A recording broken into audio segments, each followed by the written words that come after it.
Oggi si chiamano ospedali psichiatrici, ma a lungo sono stati conosciuti come manicomi, riformatori o asili per lunatici. La storia dei manicomi del passato è drammatica e cruenta, ma oggi la ripercorreremo attraverso le immagini e con qualche curiosità. Benvenuti in questo nuovo video.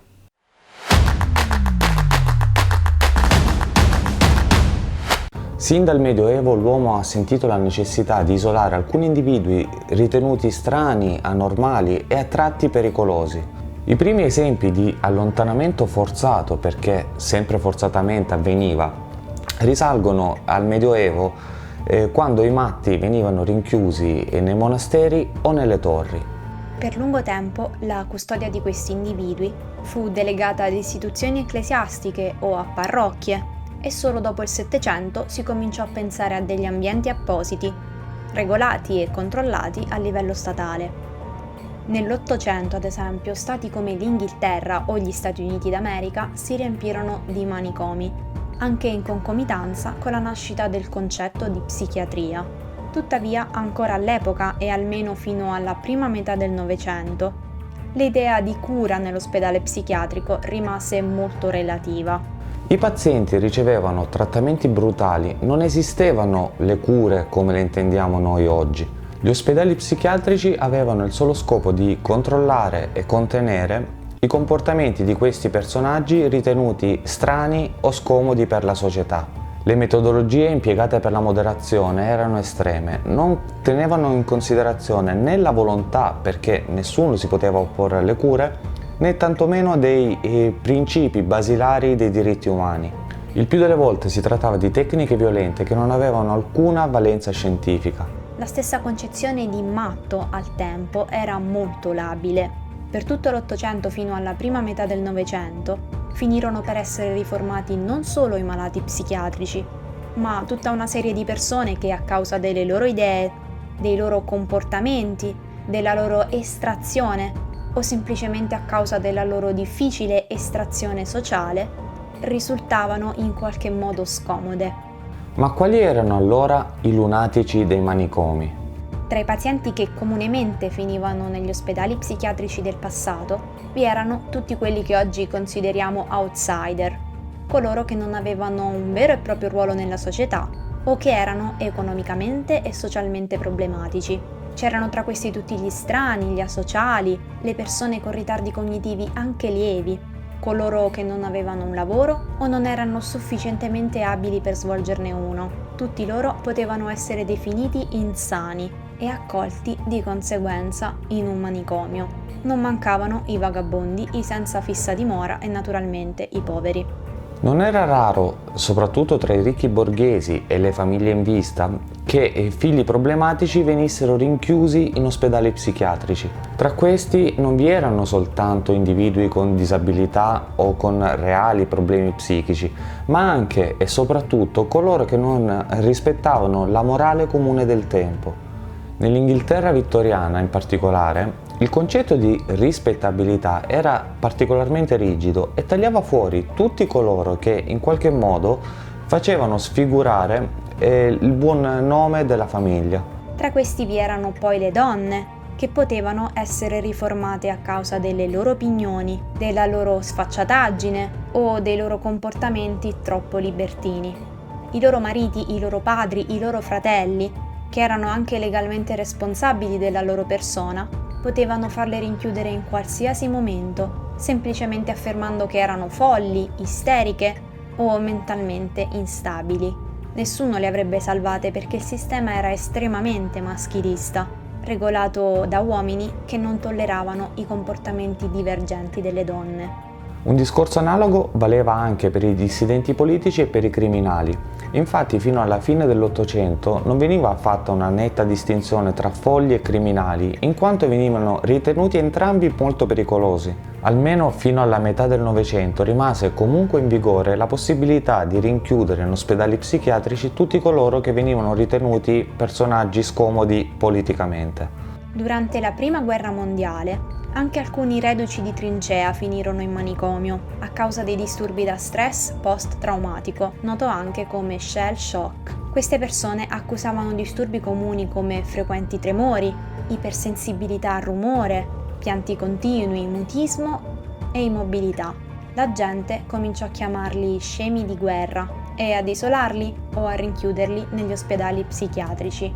Poiché erano sintomi mai visti prima su così larga scala, si cominciò a credere che la maggior parte di loro in realtà fingesse e lo facesse per non andare in guerra. Molti di loro furono anche accusati di essere dei disertori e alcuni furono anche fucilati. Probabilmente il detto fare lo scemo per non andare in guerra ha origine proprio dalle storie di questi poveri giovani soldati.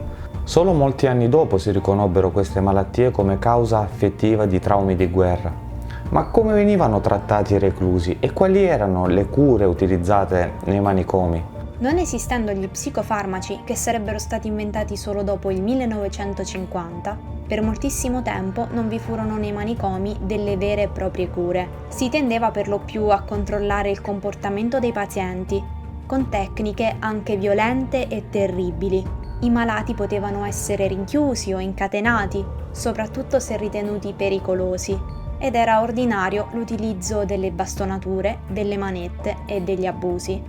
Nel Novecento, con l'evolversi del pensiero e delle scoperte scientifiche, si cominciarono a utilizzare tecniche cruente e spietate, come la terapia malarica, lo shock insulinico, l'elettroshock e l'asportazione di organi ritenuti responsabili della schizofrenia. Nel 1922 si introdusse la tecnica del sonno profondo attraverso la somministrazione di barbiturici e nel 1935 si sperimentò la prima lobotomia transorbitale che divenne presto molto diffusa.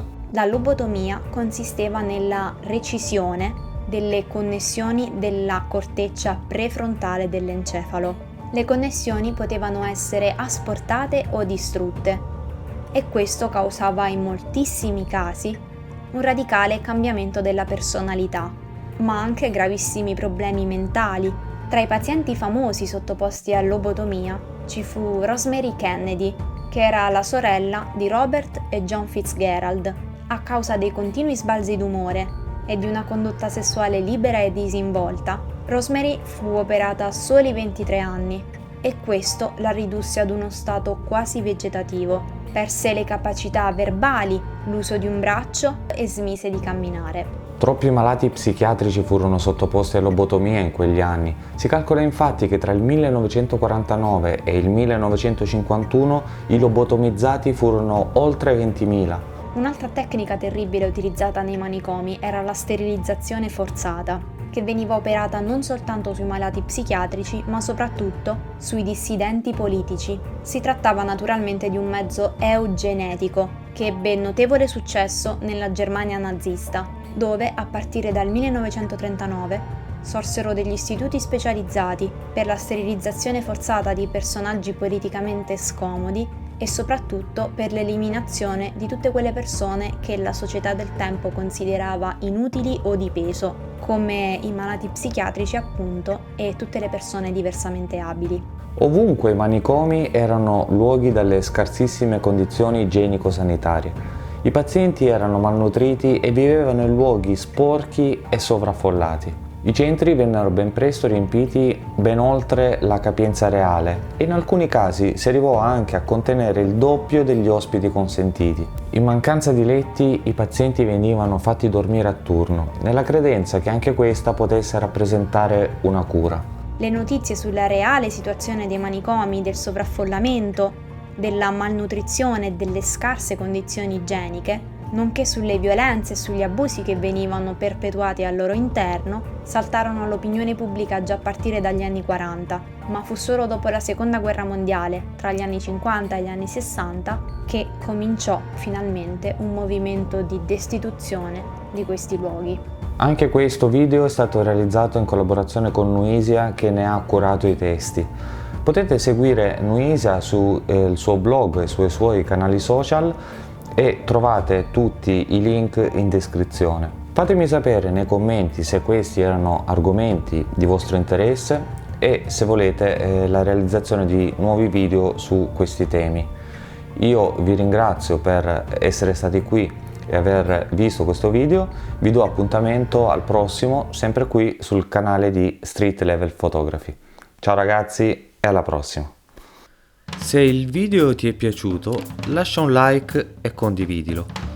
Se non sei ancora iscritto, iscriviti al canale, ma ricordati anche di seguirci su Facebook e Instagram.